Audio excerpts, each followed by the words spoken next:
ನನ್ನ ಯೂಟ್ಯೂಬ್ ಚಾನೆಲ್ಗೆ ಸ್ವಾಗತ. ಇಂದಿನ ವಿಡಿಯೋದಲ್ಲಿ ನಾನು ಪ್ರೊಫೆಸರ್ ಜಿ ವೆಂಕಟಸುಬ್ಬಯ್ಯ ಇವರು ಬರೆದಂತಹ ಈಗೋ ಕನ್ನಡದ ಆಯ್ದ ಪದಗಳು ಅನ್ನುವಂತಹ ಪಾಠದ ಸ್ವಾರಸ್ಯವನ್ನು ವಿವರಣೆಯನ್ನು ಹಾಕ್ತಾ ಇದ್ದೇನೆ ವಿದ್ಯಾರ್ಥಿಗಳೇ. ಮೊದಲಿಗೆ ನಾವು ಪ್ರೊಫೆಸರ್ ವೆಂಕಟಸುಬ್ಬಯ್ಯ ಇವರ ಪರಿಚಯವನ್ನು ನೋಡ್ತಾ ಹೋಗೋಣ. 1913 ಆಗಸ್ಟ್ 23ರಂದು ಕೈಗೋನಹಳ್ಳಿಯಲ್ಲಿ ಜನಿಸಿದ ಪ್ರೊಫೆಸರ್ ಜಿ ವೆಂಕಟಸುಬ್ಬಯ್ಯ ಅವರು ಬನ್ನೂರು ಮತ್ತು ಮಧುಗಿರಿಯಲ್ಲಿ ತಮ್ಮ ಪ್ರಾಥಮಿಕ ಶಿಕ್ಷಣವನ್ನು ಪಡೆದರು. ಮೈಸೂರು ಯುವರಾಜ ಕಾಲೇಜಿನಲ್ಲಿ ಕಲಾ ವಿಷಯದಲ್ಲಿ ಪದವಿ ಶಿಕ್ಷಣವನ್ನು ಪಡೆದ ಇವರು ಮೈಸೂರು ವಿಶ್ವವಿದ್ಯಾನಿಲಯದಿಂದ ಚಿನ್ನದ ಪದಕದೊಂದಿಗೆ ಕನ್ನಡದಲ್ಲಿ ಸ್ನಾತಕೋತ್ತರ ಪದವಿಯನ್ನು ಪಡೆದರು. ಅನಂತರ ಮಂಡ್ಯದ ಮುನ್ಸಿಪಲ್ ಪ್ರೌಢಶಾಲೆಯಲ್ಲಿ ವೃತ್ತಿ ಜೀವನವನ್ನು ಆರಂಭಿಸಿದ ಇವರು ಬಳಿಕ ಬೆಂಗಳೂರಿನ ವಿಜಯ ಕಾಲೇಜಿನಲ್ಲಿ ಉಪನ್ಯಾಸಕರಾಗಿ ಸೇವೆಗೆ ಸೇರಿ ಪ್ರಾಧ್ಯಾಪಕರಾಗಿ ಪ್ರಾಂಶುಪಾಲರಾಗಿ ಇದೀಗ ನಿವೃತ್ತರಾಗಿದ್ದಾರೆ. ಇವರು ಅನೇಕ ಕೃತಿಗಳನ್ನು ಬರೆದಿದ್ದಾರೆ. ಅವುಗಳಲ್ಲಿ ಮುಖ್ಯವಾಗಿ ಪತ್ರಿಕಾ ಪದಕೋಶ, ಮುದ್ದಣ ಪದಪ್ರಯೋಗ ಕೋಶ, ಕನ್ನಡ ಸಂಕ್ಷಿಪ್ತ ನಿಘಂಟು, ಎರವಲು ಪದಕೋಶ, ಕನ್ನಡ ಕ್ಲಿಷ್ಟ ಪದಕೋಶ, ಕನ್ನಡ ನಿಘಂಟು ಪರಿಚಯ ಶಾಸ್ತ್ರ, ಶಬ್ದ ಮತ್ತು ಅರ್ಥ ಮುಂತಾದ ನಿಘಂಟು ಸಂಬಂಧಿ ಕೃತಿಗಳು ಪ್ರಕಟವಾಗಿದೆ. ಇವರು ನಿಘಂಟು ತಜ್ಞರಾಗಿ, ಸಾಹಿತ್ಯ ವಿಮರ್ಶಕರಾಗಿ ಹಾಗೂ ಸಂಶೋಧಕರಾಗಿ ಮಹತ್ವದ ಕೊಡುಗೆಗಳನ್ನು ಪ್ರೊಫೆಸರ್ ವೆಂಕಟಸುಬ್ಬಯ್ಯ ಇವರು ನೀಡಿದ್ದಾರೆ. ಇಷ್ಟು ಮಾತ್ರ ಅಲ್ಲ, ಇನ್ನೂ ಕೂಡ ಅನೇಕ ಕೃತಿಗಳನ್ನು ಬರೆದಿದ್ದಾರೆ ನೋಡಿ. ಸಾಹಿತ್ಯ ವಿಮರ್ಶೆಯ ಕೃತಿಗಳು, ನಯಸೇನ, ಭಾಷಾಂತರ ಪಾಠಗಳು, ಅನುಕಲ್ಪನೆ, ಇಣುಕು ನೋಟ, ಕರ್ನಾಟಕ ವೈಭವ, ಕಾವ್ಯಚಿಂತನ, ಸೀಳು ನೋಟ, ಗತಿಪ್ರಜೆ ಅನ್ನುವಂತಹ ಸಾಹಿತ್ಯ ವಿಮರ್ಶೆಯ ಕೃತಿಗಳನ್ನು ಬರೆದಿದ್ದಾರೆ. ಅದರ ಜೊತೆಗೆ ಅನೇಕ ಸಂಪಾದಿತ ಗ್ರಂಥಗಳನ್ನು ಪ್ರಕಟಿಸಿದ್ದಾರೆ. ಅವುಗಳಲ್ಲಿ ಮುಖ್ಯವಾದದ್ದು ನಳಚಂಪು ಸಂಗ್ರಹ, ಕಾವ್ಯ ಸಂಪುಟ, ಮುದ್ದಣ ಭಂಡಾರ, ಮಲಯಾಳಂ ಕಥೆಗಳು, ಹೊಯ್ಸಳ ಮಾಲೆ ಅನ್ನುವಂತಹ ಸಂಪಾದಿತ ಕೃತಿಗಳು. ಹಾಗೆ ಅನುವಾದ ಮತ್ತು ಮಕ್ಕಳ ಸಾಹಿತ್ಯ ಕ್ಷೇತ್ರದಲ್ಲಿಯೂ ಕೂಡ ಅನೇಕ ಕೊಡುಗೆಗಳನ್ನು, ಮಹತ್ವವಾದಂತಹ ಕೊಡುಗೆಗಳನ್ನು ನೀಡಿದ್ದಾರೆ. ಸಾಹಿತ್ಯ ಜೀವಿ, ಶಬ್ದಸಾಗರ, ವಿದ್ಯಾಜೀವಿತ, ಶತಮಾನ ಎಂಬ ಅಭಿನಂದನಾ ಗ್ರಂಥಗಳನ್ನು ಪ್ರೊಫೆಸರ್ ಜಿ ವೆಂಕಟಸುಬ್ಬಯ್ಯನವರಿಗೆ ಸಮರ್ಪಣೆಯಾಗಿವೆ. ಕರ್ನಾಟಕ ಸಾಹಿತ್ಯ ಅಕಾಡೆಮಿಯ ಪ್ರಶಸ್ತಿ, ರಾಜ್ಯೋತ್ಸವ ಪ್ರಶಸ್ತಿ, ಕರ್ನಾಟಕ ಏಕೀಕರಣ ಪ್ರಶಸ್ತಿ, ಆರ್ಯಭಟ ಪ್ರಶಸ್ತಿ, ಮಾಸ್ತಿ ಪ್ರಶಸ್ತಿ, ಗೋರೂರು ಪ್ರಶಸ್ತಿ, ಆಳ್ವಾಸ್ ನುಡಿಸಿರಿ ಪ್ರಶಸ್ತಿ, ಪಂಪ ಪ್ರಶಸ್ತಿ ಹಾಗೂ ಹಂಪಿ ಕನ್ನಡ ವಿಶ್ವವಿದ್ಯಾನಿಲಯದ ನಾಡೋಜ ಗೌರವಗಳು ಕೂಡ ಇವರಿಗೆ ಲಭಿಸಿವೆ. ಹಾಗೆಯೇ ಇವರು 77ನೇ ಅಖಿಲ ಭಾರತ ಸಾಹಿತ್ಯ ಸಮ್ಮೇಳನದ ಅಧ್ಯಕ್ಷರೂ ಕೂಡ ಆಗಿದ್ದರು. ಇವರು ಏಪ್ರಿಲ್ 19, 2021ರಲ್ಲಿ ದಿವಂಗತರಾಗಿದ್ದಾರೆ. ಇನ್ನು ಈಗೋ ಕನ್ನಡದ ಆಯ್ದ ಪದಗಳು ಎನ್ನುವ ಲೇಖನದ ಮೂಲಕ ಪ್ರೊಫೆಸರ್ ವೆಂಕಟಸುಬ್ಬಯ್ಯನವರು ಕನ್ನಡದ ಕೆಲವು ಪದಗಳ ಜಾಡನ್ನು ಹಿಡಿದು, ಜಾಡು ಅಂದರೆ ಮಾರ್ಗ, ರಸ್ತೆಯನ್ನು ಅಂದರೆ ಅವುಗಳ ಅರ್ಥವನ್ನು ಹಿಡಿದು ಅಧ್ಯಯನಕ್ಕೆ ಒಳಪಡಿಸಿದ್ದಾರೆ. ಸುಮಾರು 18 ವರ್ಷಗಳ ಕಾಲ ಪ್ರತಿ ವಾರ ಪ್ರಜಾವಾಣಿ ದೈನಿಕದಲ್ಲಿ ಈಗೋ ಕನ್ನಡ ಅನ್ನುವಂತಹ ಅಂಕಣದಲ್ಲಿ ಈ ಪದಗಳನ್ನು ಪರಿಚಯಿಸಲಾಗ್ತಿತ್ತು. ನವಕರ್ನಾಟಕ ಪ್ರಕಾಶನವು ಈಗೋ ಕನ್ನಡ ಸಾಮಾಜಿಕ ನಿಘಂಟು ಅನ್ನುವಂಥ ಹೆಸರಿನಲ್ಲಿ ಅದನ್ನು ಪ್ರಕಟಿಸಿದ್ದಾರೆ ಇವರು. ಇಲ್ಲಿನ ಪದಗಳ ವಿವರಗಳನ್ನು ಗಮನಿಸಿದಾಗ ಇದು ಕೇವಲ ಪರಿಚಯವಲ್ಲ, ಅಂದರೆ ಈ ಒಂದು ಲೇಖನದಲ್ಲಿ ಇರುವಂತಹ ಪದಗಳು ಕೇವಲ ಪರಿಚಯವಲ್ಲ, ಇದಕ್ಕೊಂದು ಸಂಶೋಧನಾ ಮಹತ್ವವೂ ಇದೆ. ಭಾಷಿಕ ಸಮುದಾಯವೊಂದು ವ್ಯಾವಹಾರಿಕ ಮತ್ತು ರಾಜಕೀಯ ಕಾರಣಗಳಿಗೆ ಅನ್ಯ ದೇಶೀಯ ಸಂಬಂಧಗಳಿಗೆ ಒಳಪಡುವಂಥದ್ದು ಸಹಜ. ಈ ಸಂಬಂಧ ಆರ್ಥಿಕ, ಆಡಳಿತ ಮೊದಲಾದ ವಿಚಾರಗಳಿಗೆ ಸೀಮಿತವಾದರೂ ಭಾಷೆಯ ಮೇಲೆ ಅದು ಯಾವ ಬಗೆಯಲ್ಲಿ ಪರಿಣಾಮ ಬೀರುತ್ತದೆ ಅನ್ನೋದನ್ನು ಕೂಡ ಈ ಪದಗಳ ಮೂಲಕ ನಾವು ತಿಳಿಯಬಹುದು. ವಿದ್ಯಾರ್ಥಿಗಳೇ, ಈಗೋ ಕನ್ನಡದ ಆಯ್ದ ಪದಗಳು, ಇದಕ್ಕೆ ಸಂಬಂಧಿಸಿದ ಹಾಗೆ ಒಟ್ಟಿಗೊಂದು 5 ಪ್ರಶ್ನೆಗಳು ಬರ್ತವೆ, ಹಾಗೆ ಒಂದು 5 ಟಿಪ್ಪಣಿಗಳು ಬರ್ತವೆ. ಇಡೀ ಪಾಠವನ್ನು ಗಮನಿಸ್ತಾ ಹೋದಾಗ ಮುಂದೆ ಬರುವಂತಹ ಪ್ರಶ್ನೆಗಳಿಗೆ ನೀವು ಉತ್ತರವನ್ನು ಖಂಡಿತವಾಗಿ ಉತ್ತರವನ್ನು ಬರೆಯುತ್ತೀರಿ. ಮೊದಲ ಪ್ರಶ್ನೆ ನೋಡಿ, ಅಂಗಿ, ಅಸಲಿ, ನಕಲಿ ಹಾಗೂ ಅಸ್ಮಿತೆ ಪದಗಳ ವೈಶಿಷ್ಟ್ಯವನ್ನು ಬರೆಯಿರಿ. ಎರಡನೇದು, ಇತರ ಭಾಷೆಗಳಿಂದ ಸ್ವೀಕರಿಸಿದ ಪದಗಳನ್ನು ಗುರುತಿಸಿ ವಿವರಿಸಿರಿ. ಮೂರನೇ ಪ್ರಶ್ನೆ, ಕುಂಭದ್ರೋಣ ಮತ್ತು ದಾಸೋಹ ಎಂಬ ಪದಗಳ ಹಿನ್ನೆಲೆಯನ್ನು ವಿವರಿಸಿರಿ. ನಾಲ್ಕನೇ ಪ್ರಶ್ನೆ, ಇತಿಹಾಸ, ಚರಿತ್ರೆ, ಉಪಸಂಸ್ಕೃತಿ ಈ ಪದಗಳ ಕುರಿತು ಬರೆಯಿರಿ. ಐದನೇ ಪ್ರಶ್ನೆ, ಪರಸ್ಪರ ಸ್ವೀಕರಣೆಯ ಮೂಲಕ ಭಾಷೆ ಬೆಳೆಯುವ ಬಗೆಯನ್ನು ಉದಾಹರಣೆಗಳೊಂದಿಗೆ ವಿವರಿಸಿರಿ. ಹಾಗೆ ಟಿಪ್ಪಣಿ ನುಡಿ: ಇರಾದೆ, ಒಟ್ಟಾರೆ, ಕೊಬ್ಬರಿ, ಗಲೀಜು, ನಂಗನಾಚ್. ಇವಿಷ್ಟಕ್ಕೆ ಟಿಪ್ಪಣಿಯನ್ನು ಕೂಡ ಈ ಪಾಠವನ್ನು ಕೇಳುವ ಮೂಲಕ ನೀವು ಟಿಪ್ಪಣಿಗೂ ಕೂಡ ಸಿದ್ಧತೆಯನ್ನು ಮಾಡಿ. ಈಗ ನಾವು ನೇರವಾಗಿ ಪಾಠಕ್ಕೆ ಬರೋಣ. ಪ್ರೊಫೆಸರ್ ಜಿ ವೆಂಕಟಸುಬ್ಬಯ್ಯ ಎಲ್ಲ ಜೀವ ಸಂಕುಲಗಳಿಗಿಂತ ಮಾನವನು ಭಿನ್ನವಾಗಿ ಗುರುತಿಸಿಕೊಳ್ಳುತ್ತಾನೆ. ಅಂದರೆ ಬೇರೆಲ್ಲ ಪ್ರಾಣಿ ವರ್ಗಗಳು ಅಥವಾ ಇತರ ಜೀವಿಗಳಿರ್ಬೋದು, ಅವುಗಳಲ್ಲಿ ಮನುಷ್ಯ ಮಾತ್ರ ತೀರ ಭಿನ್ನನಾಗ್ತಾನೆ. ಯಾಕಂದರೆ ಅವನಿಗೆ ಮಾತು ಇದೆ, ಅದರಲ್ಲಿ ಭಾಷೆ ಇದೆ. ಮಾತು ಅನ್ನುವಂಥದ್ದು ಪ್ರಾಣಿಗಳಲ್ಲಿಯೂ ಇದೆ, ಆದರೆ ಅದಕ್ಕೆ ಭಾಷೆ ಇಲ್ಲ. ಮನುಷ್ಯನಲ್ಲಿ ಭಾಷೆ ಇದೆ, ಹಾಗಾಗಿ ಆತ ತೀರ ಭಿನ್ನನಾಗಿ ಗುರುತಿಸಿಕೊಳ್ತಾನೆ. ಮನುಷ್ಯನ ವಿಕಾಸಕ್ಕೂ ಕೂಡ ಭಾಷೆಯ ಕೊಡುಗೆ ಮಹತ್ವಪೂರ್ಣವಾಗಿದೆ. ಜ್ಞಾನ ಇರ್ಬೋದು, ಭಾವನೆಯನ್ನು ಅಭಿವ್ಯಕ್ತಿಪಡಿಸುವಂಥದ್ದಿರ್ಬೋದು, ಅಥವಾ ಅದನ್ನು ಪ್ರಸರಣ ಮಾಡುವಂಥದ್ದಿರ್ಬೋದು, ಇದು ಭಾಷೆಯ ಮೂಲಕವೇ ನಡೆಯುವಂಥದ್ದು. ಧ್ವನಿಯಂಗಗಳ ಸಹಾಯದಿಂದ ಉಸಿರು ಧ್ವನಿಯಾಗುವ ಬಗ್ಗೆ ಕುತೂಹಲಕಾರಿಯಾದದು. ಧ್ವನಿಯಂಗಗಳು ಧ್ವನಿಯನ್ನು ಹೊರಡಿಸುವಂಥ ಯಾವುದು ಬಾಯಿ ಇರ್ಬೋದು, ಗಂಟಲು ಇರ್ಬೋದು, ಈ ಅಂಗಗಳ ಮೂಲಕ ಅದೇ ಉಸಿರಿನ ಮುಖಾಂತರವೇ ಧ್ವನಿಯಾಗುವಂಥದ್ದು, ಆ ಭಾಷೆ ಧ್ವನಿಯಾಗುವಂಥದ್ದು. ಇದು ಬಹಳಷ್ಟು ಕುತೂಹಲಕಾರಿಯಾದುದು ಅಂತ ಲೇಖಕರು ಹೇಳ್ತಾರೆ. ಧ್ವನಿ, ಪದ, ವಾಕ್ಯಗಳ ಮೂಲಕ ಭಾಷೆಯೆಂದು ರೂಪ ಪಡೆದು ಬೆಳೆಯುವಂತಹ ರೀತಿ ಅನ್ನುವಂಥ ಸಾಮಾನ್ಯ ಸಂಗತಿಯಲ್ಲ. ಭಾಷೆ ಅನ್ನುವುದು ಅದು ನಿಂತ ನೀರಲ್ಲ, ಅದು ಹರಿಯುವಂಥದ್ದು. ಅದರಲ್ಲಿ ಒಂದು ಕೊಡುಕೊಳ್ಳುವಿಕೆ, ಭಾಷೆಯಿಂದ ಕೊಡುವಂಥದ್ದು ಕೊಳ್ಳುವಂಥದ್ದಿದೆ. ಇದು ಭಾಷೆಯ ಸಹಜ ಗುಣವಾಗಿದೆ. ಸಂಸ್ಕೃತಿ ಮತ್ತು ಭಾಷೆಯ ಮಧ್ಯೆ ಅವಿನಾಭಾವ ಸಂಬಂಧವಿದೆ. ಅಂದರೆ ಭಾಷೆಯ ಮುಖಾಂತರವೇ ಸಂಸ್ಕೃತಿ ಗೊತ್ತಾಗುವಂಥದ್ದು. ಆಯಾ ಭಾಷೆಯ ಸಂಸ್ಕೃತಿ ಅಥವಾ ಆಯಾ ಊರಿನ ಇರ್ಬೋದು ಅಥವಾ ಆಯಾ ಜನರ ಸಂಸ್ಕೃತಿ ಗೊತ್ತಾಗುವುದೇ ಈ ಭಾಷೆಯ ಮೂಲಕ. ಇವುಗಳ ಮಧ್ಯೆ ಪರಸ್ಪರ ಪ್ರಭಾವ ಸಾಮಾನ್ಯವಾದದ್ದು. ಒಂದು ಭಾಷೆ ಸಮೃದ್ಧಿಯಾಗಬೇಕಾದ್ರೆ ಪದಗಳೇ ಜೀವಾಳವಾಗಿರ್ತದೆ. ಮುಖ್ಯವಾದ ಅಂಶವೇ ಪದಗಳು. ಈ ಭಾಷೆಯೊಂದರಲ್ಲಿ ಪದಗಳು ಸೃಷ್ಟಿಗೊಳ್ಳುವುದಕ್ಕೆ ಕೆಲವು ಆಯಾಮಗಳು ಇರ್ತವೆ. ಅನ್ಯ ಭಾಷಾ ಸಂಪರ್ಕ ಇರ್ಬೋದು, ಸೃಜನಶೀಲ ಬರಹಗಳಿರ್ಬೋದು, ಹಾಗೂ ಮಾಧ್ಯಮಗಳು ಹೊಸ ಪದಗಳ ಸೃಷ್ಟಿಗೆ ಕಾರಣವಾಗ್ತದೆ. ಕೆಲವೊಂದು ಭಾಷೆಗಳಲ್ಲಿ ಪದಗಳು ಬೇರೆ ಬೇರೆ ರೀತಿಯಲ್ಲಿ ಪದಗಳು ಸೃಷ್ಟಿಯಾಗ್ತಾ ಹೋಗ್ತವೆ.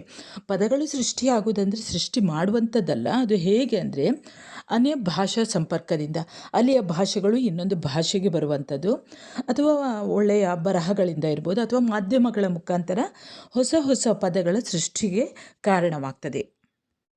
ಕನ್ನಡಿಗರು ಹುಟ್ಟಿದಂದಿನಿಂದ ಕನ್ನಡ ಭಾಷೆಯ ಪದಗಳನ್ನು ಕೇಳಿ, ಮಾತನಾಡಿ, ಓದಿ, ಬರೆದು ಭಾಷಾ ಪ್ರಾವೀಣ್ಯತೆಯನ್ನು ಪಡೆದು ಸುಲಲಿತವಾಗಿ ಭಾಷಾ ಪ್ರಯೋಗದಲ್ಲಿ ತೊಡಗಿದ್ದರು. ಬೇರೆ ಬೇರೆ ಪದಗಳನ್ನು ಮಾತನಾಡುವ ಮುಖಾಂತರ ಆ ಭಾಷಾ ಪ್ರಯೋಗ ಮಾಡಿದರೂ ಕೂಡ ದಿನನಿತ್ಯದಲ್ಲಿ ಯಾವುದ್ಯಾವುದೋ ಒಂದೊಂದು ಪದಗಳನ್ನು ಒಂದೊಂದು ಅರ್ಥದಲ್ಲಿ ಬಳಸ್ತೇವೆ.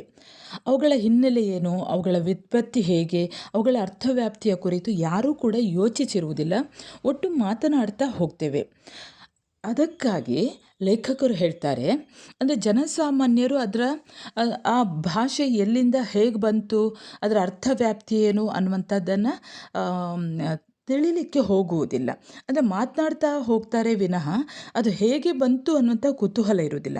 ಆದರೆ ಇಲ್ಲಿ ಪದವಿಯ ವಿದ್ಯಾರ್ಥಿಗಳಾಗಿರುವಂತಹ ನೀವು ನಿಮ್ಮ ಭಾಷಾ ಸಾಮರ್ಥ್ಯವನ್ನು ಇನ್ನಷ್ಟು ಹೆಚ್ಚಿಸಿಕೊಳ್ಬೇಕು ಅನ್ನುವಂಥ ದೃಷ್ಟಿಯಿಂದ ಈಗಾಗಲೇ ಬಳಕೆಯಲ್ಲಿರುವಂಥ ಪದಗಳ ಅರ್ಥ ಸಾಧ್ಯತೆಗಳನ್ನು ಕುರಿತು ಈ ಅಧ್ಯಯನದಲ್ಲಿ ಅವರಿಗೆ ಆಸಕ್ತಿಯನ್ನು ಮೂಡಿಸುವಂತಹ ಒಂದು ಒಳ್ಳೆಯ ಉದ್ದೇಶದಿಂದ ಇಲ್ಲಿ ಕೆಲವೊಂದು ಪದಗಳನ್ನು ಆಯ್ದುಕೊಟ್ಟಿದ್ದಾರೆ. ಹಾಗಾಗಿ ನಿಮ್ಮ ಭಾಷೆಯ ಒಳಗೆ ಇರುವಂತಹ ಒಂದು ಪದ ಮಿತಿಯನ್ನು ಮತ್ತಷ್ಟು ವಿಸ್ತರಿಸಿಕೊಳ್ಬೇಕು. ಇಂತಹ ಭಾಷೆಗೆ ಇಂತಹ ಅರ್ಥವ ಅನ್ನುವಂತಹ ಒಂದು ಜ್ಞಾನವನ್ನು ವಿಸ್ತರಿಸಿಕೊಳ್ಬೇಕು ಅನ್ನುವಂಥ ದೃಷ್ಟಿಯಿಂದ ನಿಮಗೆ ಈ ಒಂದು ಇಗೋ ಕನ್ನಡದ ಆಯ್ದ ಪದಗಳು ಅನ್ನುವಂತಹ ಈ ಲೇಖನವನ್ನು ಇಟ್ಟಿದ್ದಾರೆ. ಇಗೋ ಕನ್ನಡ ಸಾಮಾಜಿಕ ನಿಘಂಟು, ಇದರಲ್ಲಿರುವಂಥ ಪದಗಳನ್ನು ಈಗ ಕೊಟ್ಟಿದ್ದಾರೆ. ಅಷ್ಟೊಂದು ನೆನಪಲ್ಲಿ ಇಟ್ಕೊಳ್ಳಿ. ನಾನು ಆ ಪದಗಳನ್ನು ಹೇಳ್ತಾ ಹೋಗ್ತೇನೆ. ಹಿಂದೆ ಮೊದಲು ನಿಮಗೆ ಪ್ರಶ್ನೆಗಳನ್ನು ಹೇಳಿದ್ದೆ ನೋಡಿ, ಅದಕ್ಕೆ ಪೂರಕವಾಗಿ ಈಗ ಇದನ್ನು ಕೇಳ್ತಾ ಹೋಗಿ. ಮೊದಲಿಗೆ ಅಂಗಿ ಅನ್ನುವಂತಹ ಶಬ್ದ ನೋಡಿ. ಅಂಗಿ ಅನ್ನುವಂಥ ಶಬ್ದವನ್ನು ನೀವು ಕೇಳಿರ್ಬೋದು. ನಾವು ಮಾನ ಮುಚ್ಚಲು ಅಂಗಿ ಧರಿಸುತ್ತೇವೆ ಅನ್ನುವಂಥದ್ದು. ಅಂಗಿಯಲ್ಲೂ ಕೂಡ ಬೇರೆ ಬೇರೆ ವಿಧದ ಅಂಗಿಗಳಿರ್ತವೆ. ಹೆಣ್ಣು ಗಂಡುಗಳು ಬೇರೆ ಬೇರೆ ರೀತಿಯ ಅಂಗಿಗಳನ್ನು ಹಾಕ್ತಾರೆ, ಅದೆಲ್ಲ ನಿಮಗೆ ಗೊತ್ತಿದೆ. ಈ ಅಂಗಿ ಅನ್ನುವಂತಹ ಶಬ್ದ ಹೇಗೆ, ಯಾವ ಭಾಷೆಯಿಂದ ಉತ್ಪತ್ತಿ ಆಯಿತು ಅನ್ನುವಂಥದ್ದರ ಬಗ್ಗೆ ಇಲ್ಲಿ ನೋಡೋಣ. ಸಂಸ್ಕೃತದ ಅಂಗಿನ್ ಎಂಬ ಶಬ್ದಕ್ಕೆ ಅಂಗಗಳಿಂದ ಕೂಡಿದ, ಅಂಗಗಳಂದರೆ ಅವಯವಗಳಿಂದ ಕೂಡಿದ ಮುಖ್ಯವಾದ ಅನ್ನುವಂಥ ಅರ್ಥಗಳಿವೆ. ಅಂಗಾನಿ ಅಸ್ಯ ಸಂತಿ ಅನ್ನುವಂತಹ ಅರ್ಥದಲ್ಲಿ ಅಂಗ ಶಬ್ದಕ್ಕೆ ಇನಿಹಿ ಅನ್ನುವಂತಹ ಪ್ರತ್ಯಯ ಸೇರಿದೆ. ಹಾಗಾಗಿ ಇದಕ್ಕೆ ಅಂಗವುಳ್ಳದ್ದು ಎಂದು ಅರ್ಥ. ಅಂಗಿನ್ ಶಬ್ದ ಕನ್ನಡದಲ್ಲಿ ಅಂಗಿ ಆಗುತ್ತದೆ. ಆಗ ಅದಕ್ಕೆ ಮೈಗೆ ಧರಿಸುವ ಉಡುಪು, ಕವಚ ಅನ್ನುವಂಥ ಅರ್ಥ ಬರ್ತದೆ.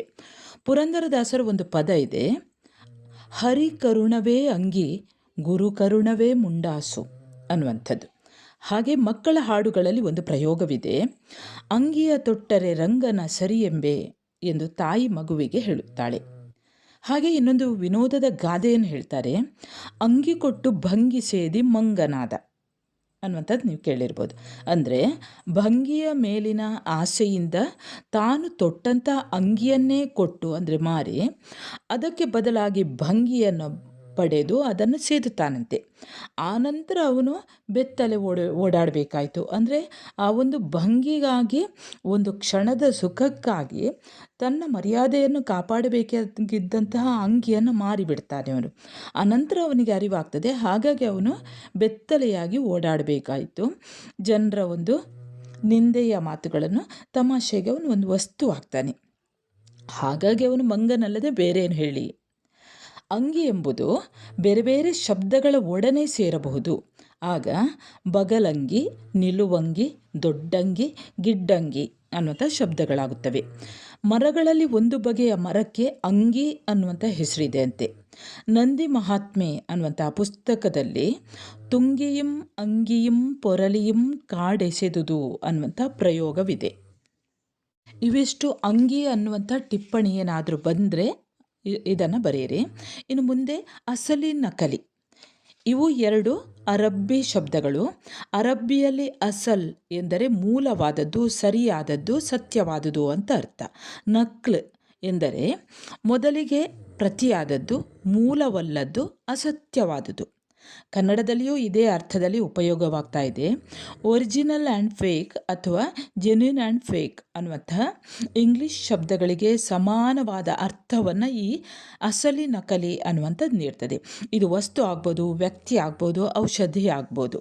ಅಂದರೆ ವಸ್ತು ಅದರ ಹಾಗೆ ಇದ್ದದ್ದನ್ನು ನಾವು ಗೊತ್ತಿಲ್ಲದೆ ನಕಲಿ ವಸ್ತುಗಳನ್ನು ತಂದು ಬಿಡುವಂಥದ್ದು. ಕೆಲವರು ನಕಲಿ ಮನುಷ್ಯರು ಕೂಡ ಇರ್ತಾರೆ. ಹಾಗೆ ನಕಲಿ ಔಷಧಿ ಅನ್ನೋದನ್ನು ಕೇಳಿರ್ಬೋದು. ಇಂತಹ ಅರ್ಥವನ್ನು ತಿಳಿಸುವಂಥ ಶಬ್ದ ಇಂಗ್ಲೀಷ್ನಲ್ಲಿದೆ. ಇದು ಇಮಿಟೇಷನ್, ಸಾಚ, ಖೋಟ ಎಂದು. ಈ ಸಾಚ ಮತ್ತು ಖೋಟ ಅನ್ನುವಂಥದ್ದು ಕನ್ನಡದಲ್ಲಿ ಉಪಯೋಗವಾಗುವಂತಹ ಹಿಂದಿ ಭಾಷೆಯ ಶಬ್ದಗಳಾಗಿರಬಹುದು. ಕನ್ನಡದಲ್ಲಿ ಅದಲು ಬದಲು ಅನ್ನುವಂಥ ಜೋಡಿ ಶಬ್ದಗಳಿವೆ.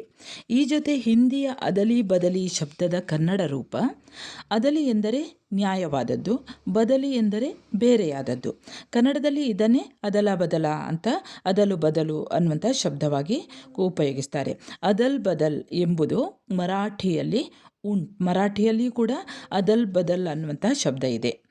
ಅದಲ್ ಹಿಂದಿ, ಬದಲ್ ಅರಬ್ಬಿ, ಹೀಗೆ ಅಸಲಿ ನಕಲಿ ಕಥೆ. ಇನ್ನು ಮುಂದಿನದು ಅಸ್ಮಿತೆ. ಅಸ್ಮಿತೆ ಅನ್ನುವುದು ಅಸ್ಮಿತಾ ಅನ್ನುವಂತಹ ಸಂಸ್ಕೃತ ಶಬ್ದದ ಕನ್ನಡ ರೂಪ. ಅಸ್ಮಿತೆ ಅಂದರೆ ಮೊದಲನೇ ಅರ್ಥ ಮಂದಹಾಸ ಅಥವಾ ಸ್ಮಿತ ಎಂಬುದು ಇಲ್ಲದವಳು, ನಗುಮುಖ ಇಲ್ಲದವಳು, ಅಳುಮುಖದವಳು, ಸಿಟ್ಟಿನ ಮುಖದವಳು ಇತ್ಯಾದಿ ಯಾವುದು ಬೇಕಾದರೂ ಆಗ್ಬೋದು.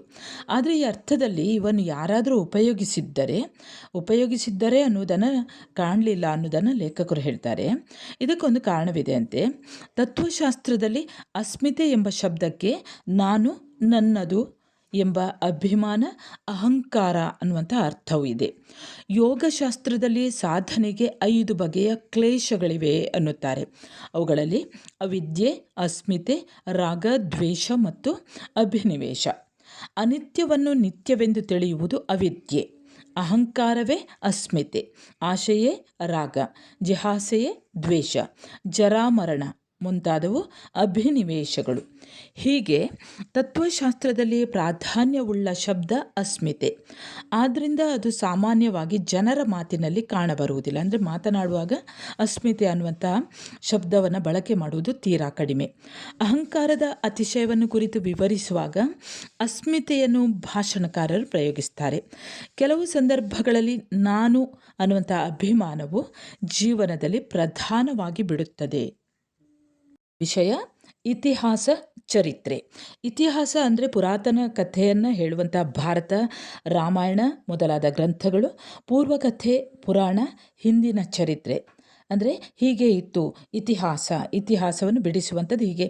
ಇತಿ ಕೂಡಿಸು ಹ ಕೂಡಿಸು ಆಸ, ಹೀಗಿತ್ತು ಇತಿಹಾಸ ಅಂದರೆ ಹೀಗಿತ್ತು ಎಂದು ಚಿತ್ರಿಸುವಂತಹ ಬರಹ. ಚರಿತ್ರೆ ಅಂದರೆ ನಡವಳಿಕೆ, ವ್ಯವಹಾರ, ಆಚಾರ. ಇದರಲ್ಲಿ ಜೀವನದ ವೃತ್ತಾಂತ, ಜೀವನದ ಅಸಾಧಾರಣ ಕಾರ್ಯಗಳನ್ನು ತಿಳಿಸುವಂತಹ ಸಾಹಿತ್ಯ. ಚರಿತ್ರಕ್ಕೆ ಶೀಲ, ಸ್ವಭಾವ ಅನ್ನುವಂಥ ಅರ್ಥವೂ ಇದೆ. ಚರಿತ್ರೆ ತುಂಬ ಹಳೆಯದಾದಾಗ ಅದು ಇತಿಹಾಸವಾಗುತ್ತದೆ. ಅಂದರೆ ಚರಿತ್ರೆ ಅಂದರೆ ನಡವಳಿಕೆ, ವ್ಯವಹಾರ, ಆಚಾರ. ಇದು ತೀರಾ ಹಳೆಯದಾದಾಗ ಅದೇ ಇತಿಹಾಸವಾಗಿ ಬಿಡ್ತದೆ. ರಾಮಕೃಷ್ಣರ ಕಥೆ ಇತಿಹಾಸ, ಚಾಣಕ್ಯ, ಅಶೋಕ ಮುಂತಾದವರ ಕಥೆ ಚರಿತ್ರೆ. ಕನ್ನಡದಲ್ಲಿ ಗಾಂಧಿ ಇತಿಹಾಸಕ್ಕೆ ಸೇರಿ ಹೋದರು ಅನ್ನುವಂಥ ಪ್ರಯೋಗಗಳನ್ನು ಕಾಣಬಹುದು. ಅಂತಹ ಕಡೆ ಉತ್ಪ್ರೇಕ್ಷೆ ಇದೆ ಎಂದು ಅರ್ಥ. ಎರಡೂ ಶಬ್ದ ಸ್ವರೂಪಗಳ ಅಂದರೆ ಕನ್ನಡದಲ್ಲಿ ಗಾಂಧಿ ಇತಿಹಾಸಕ್ಕೆ ಸೇರಿದರು, ಗತಕಾಲಕ್ಕೆ ಸೇರಿದರು.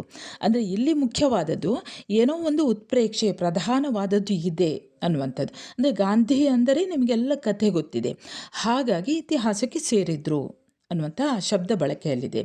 ಎರಡೂ ಶಬ್ದ ಸ್ವರೂಪಗಳ ಬಗ್ಗೆ ಅಂದರೆ ಇತಿಹಾಸ, ಚರಿತ್ರೆಯ ಬಗ್ಗೆ ದೀರ್ಘವಾದಂಥ ಚರ್ಚೆಯಾಗಿದೆ ಅಂತ ಲೇಖಕರು ಹೇಳ್ತಾರೆ. ಅವುಗಳ ವಿವರಗಳಿಗೆ ಹೋಗದೆ ಸಂಕ್ಷಿಪ್ತವಾಗಿ ಈ ಶಬ್ದಗಳ ವ್ಯತ್ಯಾಸವನ್ನು ಹೀಗೆ ತಿಳಿಸಬಹುದು. ಪುರಾತನವಾದ ಜನಜೀವನವನ್ನು ವಿವರಿಸುವ ಸಂಪೂರ್ಣವಾಗಿ ಆಧಾರವಿಲ್ಲದ ಆದರೆ ಶಾಶ್ವತ ಮೌಲ್ಯಗಳನ್ನು ತಿಳಿಸುವ ಪರಂಪರೆಯ ಕಥೆಯನ್ನು ಇತಿಹಾಸ ಎನ್ನಬಹುದು. ಚರಿತ್ರೆಗೆ ಆಧಾರವಿರುವುದರಿಂದ ಅದು ಹೆಚ್ಚು ಅಧಿಕಾರಯುತವಾಗಿರುತ್ತದೆ. ಆದರೆ ಚರಿತ್ರೆಯಂತಿರುವಂತಹ ಇತಿಹಾಸವು ಆಧಾರರಹಿತವಾದ ಚರಿತ್ರೆಯಾಗಿರುವುದು ಸ್ಪಷ್ಟವಾಗಿದೆ. ಇನ್ನು ಮುಂದೆ ಇನ್ನೊಂದು ಶಬ್ದ ಇದೆ, ಇರಾದೆ. ನನಗೆ ಅಂತಹ ಯಾವ ಇರಾದೆಯೂ ಇರಲಿಲ್ಲ ಅಂತ ನೀವು ಕೇಳಿರ್ಬೋದು. ಇರಾದೆ ಅನ್ನುವಂತಹ ಶಬ್ದ ನೋಡಿ ವಿದ್ಯಾರ್ಥಿಗಳೇ, ಅರಬ್ಬಿಯ ಇರಾದತ್ ಅನ್ನುವಂತಹ ಪದ ಕನ್ನಡದಲ್ಲಿ ಇರಾದೆ ಎಂದಾಗಿದೆ. ಇದಕ್ಕೆ ಉದ್ದೇಶ, ಮನೋಗತ, ಸಂಕಲ್ಪ, ನನಗೆ ಯಾವುದೇ ಉದ್ದೇಶ ಇರಲಿಲ್ಲ ಅನ್ನುವಂಥ ಅರ್ಥವೇ ಬರ್ತದೆ. ನನಗೆ ವಿದ್ಯಾಭ್ಯಾಸವನ್ನು ಪೂರೈಸಿದ ಮೇಲೆ ಸ್ವತಂತ್ರವಾಗಿ ಬಾಳಬೇಕೆಂಬ ಇರಾದೆ ಇದೆ ಅನ್ನುವಂಥ ಆ ವಾಕ್ಯವನ್ನು ವಿಶ್ಲೇಷಣೆ ಮಾಡಿದಾಗ ಹೀಗೆ ಮಾತನಾಡುವವನಿಗೆ ಅಂದರೆ ಅಲ್ಲಿ ವಿದ್ಯಾಭ್ಯಾಸವನ್ನು ಪೂರೈಸಿದ ಮೇಲೆ ಅನ್ನುವಂಥದ್ದಿದೆ. ಮೊದಲು ವಿದ್ಯಾವಂತನಾಗಬೇಕು ಎಂಬುದು, ಆ ಬಳಿಕ ಇನ್ನೊಬ್ಬರ ಹಂಗಿಗೆ ಒಳಗಾಗದೆ ಇನ್ನೊಬ್ಬರ ತಾಬೇದಾರಿಗೆ ಬೀಳದೆ ಸ್ವತಂತ್ರವಾಗಿ ತನ್ನ ಉದ್ಯೋಗವನ್ನು ನಡೆಸಬೇಕು, ತನ್ನಷ್ಟಕ್ಕೆ ಇರಬೇಕು ಅನ್ನುವಂಥ ಆಸೆ, ಅದೊಂದು ಉದ್ದೇಶ ಎಂಬುದು ಸ್ಪಷ್ಟ. ಈಗಿನ ಜನರಿಗೆ ಹಣವನ್ನು ಹೇಗಾದರೂ ಕೂಡಿ ಹಾಕಬೇಕು ಎಂಬುದೊಂದೇ ಇರಾದೆ ಎಂದರೆ ಬಾಳಿನ ಇತರ ಯಾವ ಅರ್ಹತೆಯ ಕಡೆಗೂ ಗಮನವಿಲ್ಲ ಎಂದೇ ನಿಕೃಷ್ಟವಾದಂಥ ಅರ್ಥ. ಸಕಾರಾತ್ಮಕ ವಾಕ್ಯ, ಆದರೆ ನಕಾರಾತ್ಮಕ ಅರ್ಥ ನೋಡಿ. ಅಂದರೆ ಅದೇ ಯಾವುದೇ ಒಂದು ಈಗಿನ ಜನರಿಗೆ ಹಣವನ್ನು ಏನಾದರೂ ಮಾಡಿ ಕೂಡಿ ಹಾಕಬೇಕು ಅನ್ನೋದೇ ಒಂದು ಇರಾದೆ, ಅದೊಂದು ಉದ್ದೇಶ.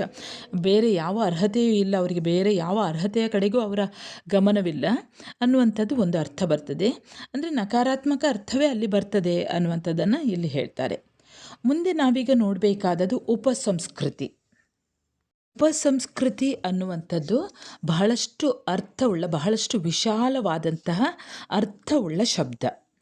ಮಾನವನು ತನ್ನ ಮನಸ್ಸನ್ನು, ನಡವಳಿಕೆಯನ್ನು ಹೇಗೆ ಸಿದ್ಧಪಡಿಸಿಕೊಂಡಿದ್ದಾನೆ ಮತ್ತು ಹೇಗೆ ಅಭಿವೃದ್ಧಿಪಡಿಸಿಕೊಂಡಿದ್ದಾನೆ ಅನ್ನುವುದಕ್ಕೆ ಸಂಬಂಧಪಟ್ಟಂತಹ ಪದ. ಕಲೆಗಳಲ್ಲಿಯೂ ಬೌದ್ಧಿಕ ಆಸಕ್ತಿಗಳಲ್ಲಿಯೂ ಅವನ ವ್ಯವಹಾರ ಹೇಗಿದೆ ಅನ್ನುವಂಥದ್ದು ಈ ಶಬ್ದದಿಂದ ವ್ಯಕ್ತವಾಗ್ತದೆ. ಇದು ನಾಗರಿಕತೆಯ ಬೌದ್ಧಿಕ ಮತ್ತು ಕಲಾಭಿಮಾನದ ಮುಖವನ್ನು ಕುರಿತ ಶಬ್ದ. ಇದರಿಂದ ಮಾನವನ ಸಂಪ್ರದಾಯಗಳು, ಮಾನಸಿಕ ಸಾಧನೆಗಳು, ಕಲೆಗಳ ಉತ್ಪಾದನೆಗಳು, ಜೀವನ ದೃಷ್ಟಿ ಇವು ಪ್ರಕಟವಾಗುತ್ತವೆ. ಒಟ್ಟಿನಲ್ಲಿ ಇದನ್ನು ಒಂದು ಮಾನವ ಸಮಾಜವು ಬಾಳುವ ಕ್ರಮ ಅಂತ ಉಪಸಂಸ್ಕೃತಿಯನ್ನು ನಾವು ಸಂಕ್ಷಿಪ್ತವಾಗಿ ಹೇಳಿಬಿಡಬಹುದು. ಉಪಸಂಸ್ಕೃತಿ ಅನ್ನುವುದು ಸಂಸ್ಕೃತಿಯನ್ನು ಹೊಂದಿರುವ ಸಮಾಜದ ಒಳಗಡೆಯೇ ಇರುವಂತಹ, ಆದರೆ ಆ ಸಂಸ್ಕೃತಿಯಿಂದ ಬೇರೆಯೇ ಆದ ನಂಬಿಕೆಗಳು, ಆಸಕ್ತಿಗಳು, ಪದ್ಧತಿಗಳು, ಸಂಪ್ರದಾಯಗಳು ಇವುಗಳನ್ನು ಹೊಂದಿರುವ ಬೇರೆಯೇ ಆದ ಕಿರು ಸಮಾಜ. ವ್ಯಾಪಕ ಸಂಸ್ಕೃತಿಯ ಒಳಗಡೆ ಇರುವ ಆದರೂ ಬೇರೆಯಾದ ಬದುಕಿನ ಮಾರ್ಗ, ಬಾಳಿನ ವ್ಯವಹಾರದ ದಾರಿ. ಉಪಸಂಸ್ಕೃತಿ ಶಬ್ದಕ್ಕೆ ಈಚೆಗೆ ಪ್ರಾಧಾನ್ಯ ಬಂದಿದೆ. ಸಾಹಿತ್ಯವನ್ನು, ವಿಜ್ಞಾನವನ್ನು ಒಂದೇ ಸಮಾಜದಲ್ಲಿರುವ ವಿಭಿನ್ನ ಸಂಸ್ಕೃತಿಗಳು ಎಂದು ಕರೆಯುತ್ತಾರೆ. ಇವೆರಡು ಪರಸ್ಪರ ವಿರುದ್ಧವಾದ ಸಾಂಸ್ಕೃತಿಕ ಕ್ಷೇತ್ರಗಳು ತನ್ನ ಎಲ್ಲ ಸಮಯವನ್ನು, ಆಸಕ್ತಿಯನ್ನು, ವ್ಯಾಸಂಗವನ್ನು ಸಂಸ್ಕೃತಿಗಾಗಿ ಉಪಯೋಗಿಸುವುದನ್ನು ಇಂಗ್ಲಿಷ್ನಲ್ಲಿ ಕಲ್ಚರ್ ವಲ್ಚರ್ ಎಂದು ಕರೆಯುತ್ತಾರೆ. ಇನ್ನು ಮುಂದೆ ಒಟ್ಟಾರೆ ಅನ್ನುವಂತಹ ಶಬ್ದವನ್ನು ನೀವು ಕೇಳಿರ್ಬೋದು. ಒಟ್ಟಾರೆ ಅನ್ನುವಂತಹ ಶಬ್ದ ಇದು ಸರಿಯಾದ ಕನ್ನಡ ಶಬ್ದ. ಹೇಗೆ ಅಂದರೆ ಒಟ್ಟು ಕೂಡಿಸು ಆರೆ, ಈ ಎರಡು ಶಬ್ದಗಳಿಗೂ ಒಂದೇ ಅರ್ಥ.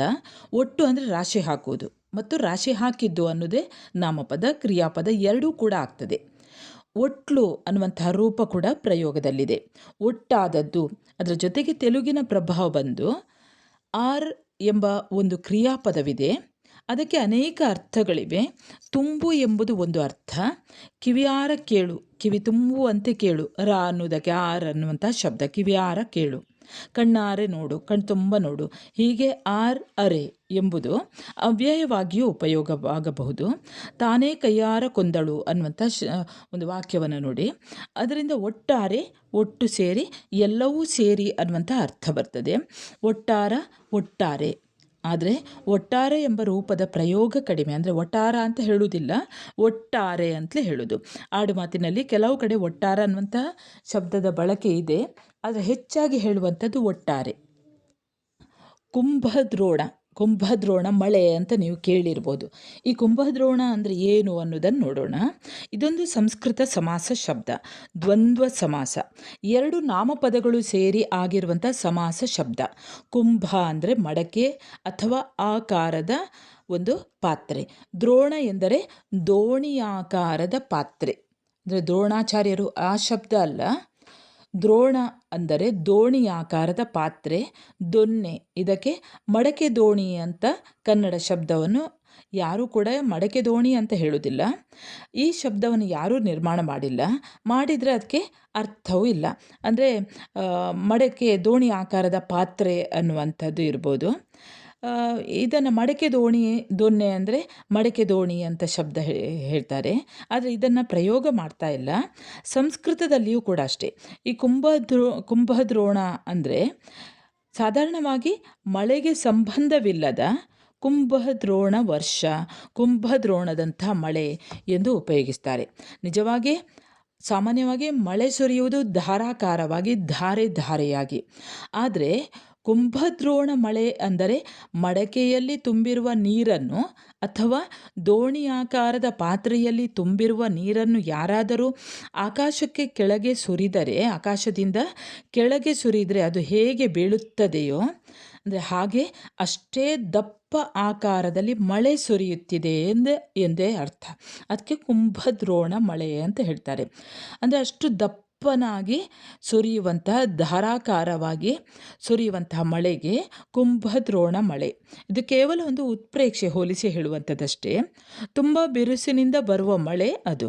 ಅದನ್ನೇ ಧಾರಾಕಾರಿ ಎಂದು ವರ್ಣಿಸುವುದಕ್ಕೆ ಆಗುವುದಿಲ್ಲ. ಧಾರಾಕಾರ ಮಳೆಯನ್ನು ಧಾರಾಕಾರಿ ಮಳೆ ಅಂತ ಹೇಳಲಿಕ್ಕಾಗುವುದಿಲ್ಲ.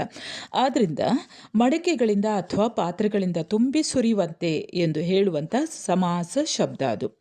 ಆದರೂ ಸಂಸ್ಕೃತ ಬಲ್ಲವರು ಕೂಡ ಕುಂಭದ್ರೋಣ ವರ್ಷ ಎಂದು ಪೂರ್ತಿಯಾಗಿ ಶಬ್ದವನ್ನು ಉಪಯೋಗಿಸುವುದಿಲ್ಲ. ಕುಂಭದ್ರೋಣ ಎಂದರೆ ಕುಂಭದ್ರೋಣ ವರ್ಷ ಎಂದು ಅರ್ಥವಾಗ್ತದೆ ಎಂದು ಅವರ ನಿರೀಕ್ಷೆ. ಈ ಸಮಾಸವನ್ನು ಕನ್ನಡದ ಕವಿಗಳು ಮಡಕೆ ದೊನ್ನೆ ಮಳೆ ಎಂದು ಯಾರೂ ಅನುವಾದ ಮಾಡಲಿಲ್ಲ. ಹಾಗಾಗಿ ಇದು ಕನ್ನಡದ ಪುಣ್ಯ ಅಂತ ಲೇಖಕರು ಹೇಳ್ತಾರೆ. ಭಾಸ ಮಹಾಕವಿ ಇಂತಹ ಮಳೆಯನ್ನು ಸುರಿಸುವ ಮೋಡಗಳನ್ನು ಗಿರಿಸ್ನಾಪನಾಂಭೋಘಟಾಹ ಅಂದರೆ ಗಿರಿಗಳಿಗೆ ಸ್ನಾನ ಮಾಡಿಸುವ ತುಂಬ ಭಾರಿ ಮಡಕೆಗಳು ಅಂತ ವರ್ಣಿಸಿದ್ದಾನಂತೆ. ಈ ಗಿರಿಸ್ನಾಪನಾಂಭೋಘಟಾಹ ಅನ್ನುವಂಥದ್ದು ಸಂಸ್ಕೃತದಲ್ಲಿ ತುಂಬ ಸುಂದರವಾದಂಥ ರೂಪಕಾಲಂಕಾರದ ಶಬ್ದ ಅಂತೆ. ಇಂದ್ರನಿಗೆ 7 ಮೇಘಗಳ ಸೈನ್ಯ ಉಂಟಂತೆ. ಅವುಗಳ ಹೆಸರು ಹೀಗಿವೆ: ಆವರ್ತ, ಸಮರ್ಥ, ದ್ರೋಣ, ಪುಷ್ಕಲಾವರ್ತ, ಕಾಳ, ನೀಲ, ಮಹಾಕಾಳ, ದ್ರೋಣ ಅನ್ನುವಂತಹ ಈ ದ್ರೋಣ ಎಂಬುದು ದೋಣಿಯ ಆಕಾರದ ಮೋಡ.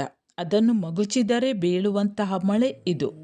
ಇನ್ನು ಪಂಪ ಭಾರತದಲ್ಲಿ ಒಂದು ಕಡೆ ಈ ವಾಕ್ಯವಿದೆ ಅಂತೆ: ಸಿಡಿಲ ಬಳಗಮನೊಳಗೊಂಡ ದ್ರೋಣ, ಮಹಾದ್ರೋಣ, ಪುಷ್ಕಲಾವರ್ತ, ಸಂವರ್ತಕಗಳೆಂಬ ಮುಗಿಲ್ಗಳಂ ಬೆಸಸಿದಾಗಳ್ ಕವಿದುವು, ಸಪ್ತ ಸಾಗರ ಜಲಂಗಳೇ ಲೋಕಮನೀಗಳ್ ಎಂಬಿನಂ ಮುಗಿಲ್ಗಳಲ್ಲಿ ಕವಿಯುತ್ತಿರೆ. ಇದೇ ಕುಂಭದ್ರೋಣ. ಇನ್ನು ಮುಂದಿನದು ಕುಚೇಷ್ಟೆ. ಸಂಸ್ಕೃತದಲ್ಲಿ ಚೇಷ್ಟ ಅನ್ನುವಂಥ ಒಂದು ಶಬ್ದವಿದೆ. ಅದಕ್ಕೆ ಶರೀರದ ಕೆಲಸಗಳು, ಶರೀರದ ವ್ಯಾಪಾರ, ಚಲನೆ, ಸಂಜ್ಞೆ, ಸನ್ನೆ, ಪ್ರಯತ್ನ ಅನ್ನುವಂಥ ಅರ್ಥಗಳಿವೆ.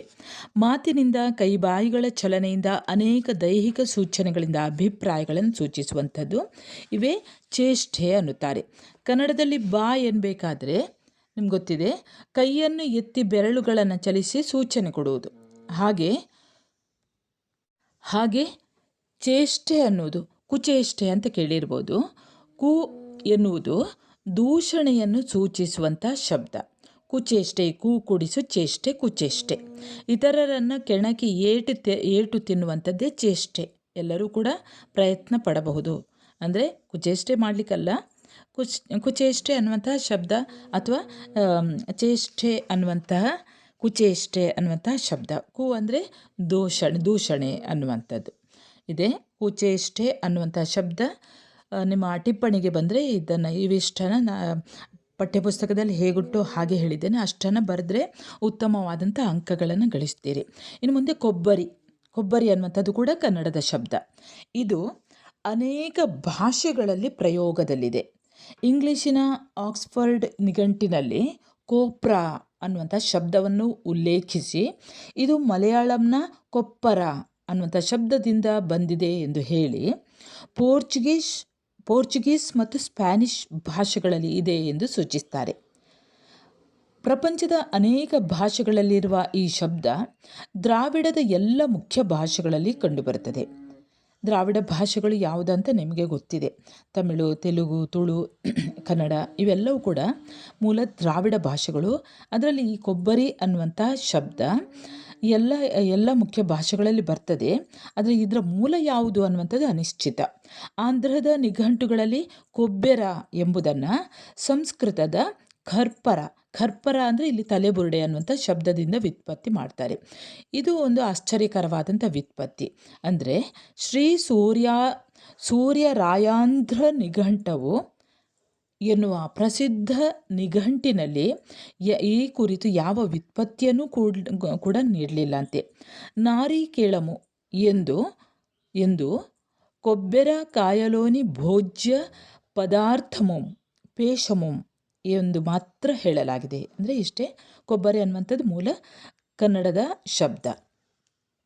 ಶಬ್ದ ಗಲೀಜು ಅಂತ ನೀವು ಕೇಳಿರ್ಬೋದು. ಇದು ಅರಬ್ಬಿ ಭಾಷೆಯ ಶಬ್ದ ಅಂತೆ. ಗಲೀಜು ಅನ್ನುವಂಥದ್ದು ನಮಗೆ ಹಿಂದಿ ಮತ್ತು ಉರ್ದು ಭಾಷೆಗಳಿಂದ ಕನ್ನಡಕ್ಕೆ ಬಂದಿದೆ. ಅರಬ್ಬಿಯಲ್ಲಿ ಗಲೀಜ್ ಹಿಂದಿಯಲ್ಲಿ ಗುಣವಾಚಕವಾಗಿಯೂ ನಾಮಪದವಾಗಿಯೂ ಉಪಯೋಗವಾಗ್ತದೆ. ಆ ಭಾಷೆಯಲ್ಲಿ ಅದಕ್ಕೆ ಕೊಳೆ, ಕಸ, ಅಮೇಧ್ಯ ಅನ್ನುವಂಥ ಅರ್ಥಗಳಿವೆ. ಕನ್ನಡದಲ್ಲಿ ತುಂಬ ಕೊಳಕಾದ, ಅಸಹ್ಯಕರವಾದ ಎಂಬ ಗುಣವಾಚಕದ ಅರ್ಥವು ಕೆಟ್ಟ ಕಸ, ದುರ್ನಾತ, ಅಸಹ್ಯ, ಕೊಳಕು ಅನ್ನುವಂಥ ಅರ್ಥಗಳಿವೆ. ಇಂಗ್ಲಿಷ್ನ ಫಿಲ್ತ್ ಎಂಬ ಶಬ್ದಕ್ಕೆ ಸಮಾನ. ಮರಾಠಿಯಲ್ಲಿ ಗಲೀಚ್ಛ ಎನ್ನುವಂಥ ರೂಪ ಪ್ರಯೋಗದಲ್ಲಿದೆ. ಇದೇ ಅರ್ಥ. ಇದು ಅರಬ್ಬಿಯ ಗಲೀಜ್ ಶಬ್ದದಿಂದ ಬಂದದ್ದು.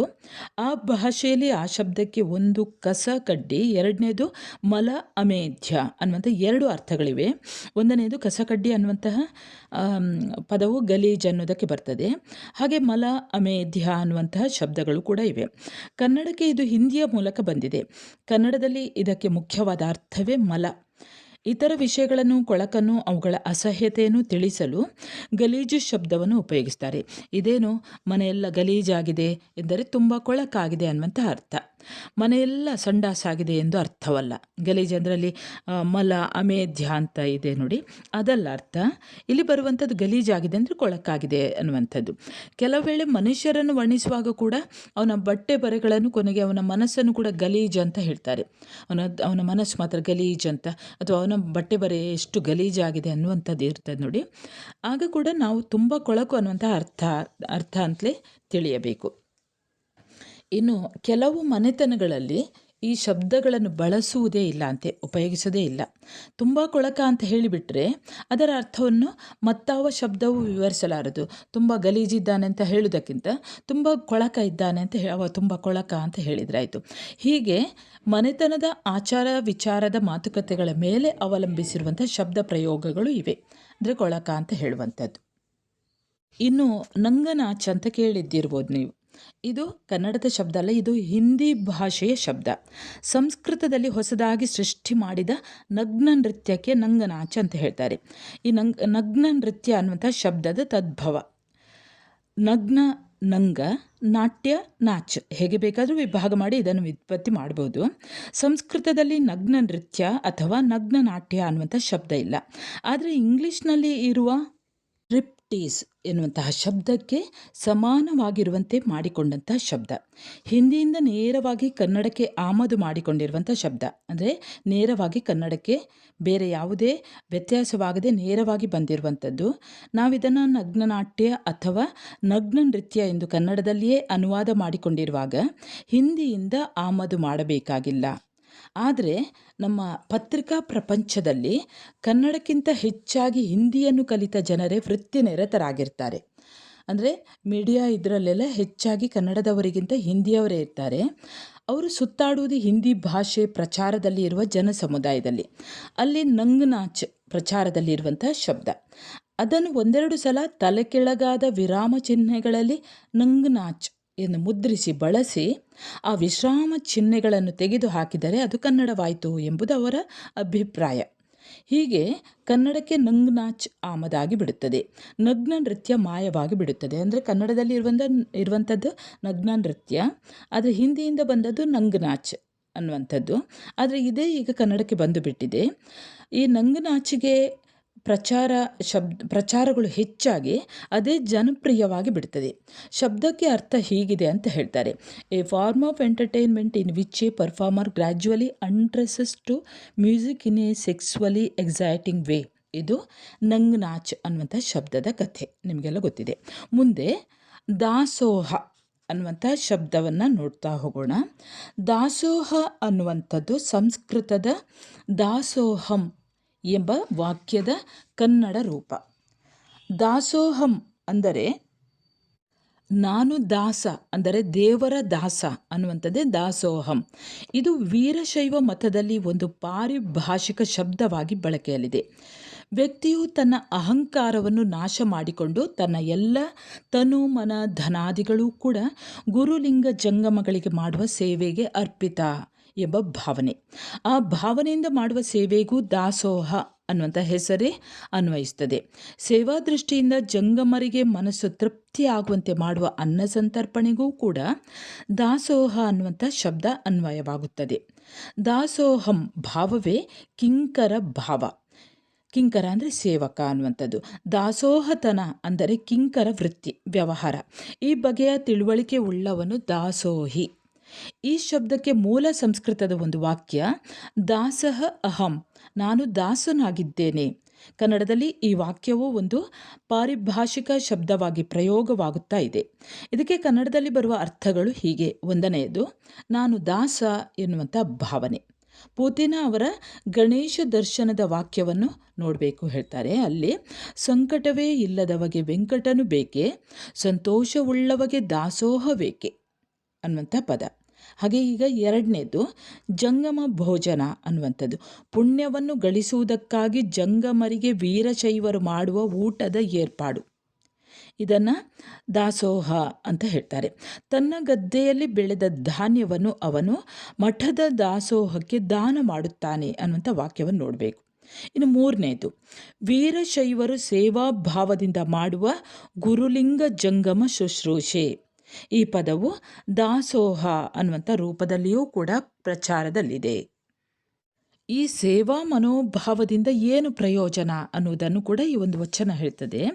ಸೋಹಂ ಎಂದಡೆ ಅಂತರಂಗದ ಗರ್ವ, ಶಿವೋಹಂ ಎಂದಡೆ ಬಹಿರಂಗದ ಅಹಂಕಾರ, ಈ ಉಭಯವನಳಿದು ದಾಸೋಹಂ ಎಂದಡೆ ಪರಮ ಪದವು.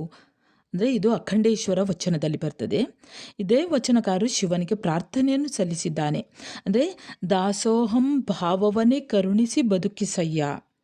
ಹೀಗೆ ವೀರಶೈವರ ವಚನಗಳಲ್ಲಿ ಹುಸಿ ಜಂಗಮರನ್ನು ಟೀಕಿಸಿರುವುದನ್ನು ಗಮನಿಸಿದರೆ ಜಂಗಮ ತತ್ವವು ಎಷ್ಟು ಕಠಿಣ ವ್ರತ ಎನ್ನುವಂಥದ್ದನ್ನು ನಮ್ಮ ಗಮನಕ್ಕೆ ತರ್ತದೆ.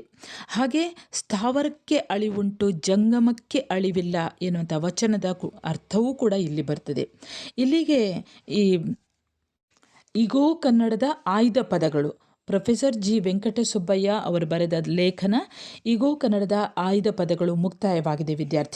ವಿದ್ಯಾರ್ಥಿಗಳೇ, ನೀವು ನನ್ನ ಚಾನೆಲ್ಗೆ ಹೊಸಬರಾಗಿದ್ದಲ್ಲಿ ಮತ್ತು ಇನ್ನೂ ಕೂಡ ಸಬ್ಸ್ಕ್ರೈಬ್ ಮಾಡಿರದೇ ಇದ್ದಲ್ಲಿ ಒಂದು ಸಬ್ಸ್ಕ್ರೈಬ್ ಮಾಡಿಕೊಂಡ್ಬಿಡಿ. ಹಾಗೂ ಒಂದು ಲೈಕ್ ಕೊಡಿ, ಕಮೆಂಟ್ ಮಾಡಿ, ನಿಮ್ಮ ಫ್ರೆಂಡ್ಸಿಗೂ ಕೂಡ ಶೇರ್ ಮಾಡಿ. ಹಾಗೆ ನಿಮ್ಮ ಕನ್ನಡ ಪಾಠಗಳು ಕೂಡ ನನ್ನ ಯೂಟ್ಯೂಬ್ ಲಿಂಕ್ನಲ್ಲಿ ಇವೆ, ಅಲ್ಲಿಗೂ ಕೂಡ ಭೇಟಿ ನೀಡಿ. ಮುಂದೆ ಹೊಸ ಪಾಠಗಳನ್ನು ಮತ್ತೆ ವಿಡಿಯೋಗಳ ಮುಖಾಂತರ ಹಾಕ್ತಾ ಇರ್ತೇನೆ, ಅಲ್ಲಿಗೂ ಕೂಡ ಭೇಟಿ ನೀಡಿ. ಮುಂದೆ ಹೊಸ ಪಾಠದೊಂದಿಗೆ ನಿಮ್ಮೆದುರಿಗೆ ಮತ್ತೆ ಬರುತ್ತೇನೆ. ಅಲ್ಲಿಯವರೆಗೆ ನಮಸ್ಕಾರ.